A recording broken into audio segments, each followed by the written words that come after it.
Tumanggi si Senator Rodante Marcoleta na maghain ng plea sa kasong paglabag sa Presidential Decree 46 o yung pag nagbabawal po sa public officials na tumanggap ng anumang regalo. Ito ay dahil sa mayroon umanong nakabimbing motion sa Korte Suprema ang kampo ng senador. Nagbabalik si TJ Mendoza. Sa kaso ni Senator Rodante Marcoleta na paglabag sa Presidential Decree 46 o ang kasong nagbabawal sa mga public officials na tumanggap ng mga regalo, nakatakdasan ang basahan ng sakdalang senador ngayong araw. Pero si Marcoleta tumangging magayin ng anumang plea sa anti-graft court dahil sa nakabinbing umano nitong petisyon sa Korte Suprema. Basically, we are challenging the resolution of the Ombudsman.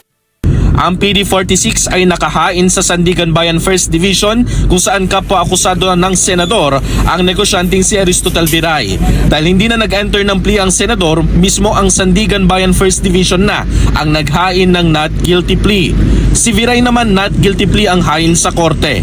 Matatanda ang si Viray ang nagbigay umano ng 20 million pesos na halaga ng donation na ayon sa isinampang kaso ng Ombudsman ay undeclared umano sa SALN at SOSE ng senador.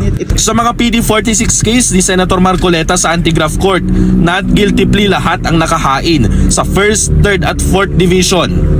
In the first place, the very first action that we did was a motion to quash. Okay? Now, this was not granted. So we had to appeal of whatever legal remedy.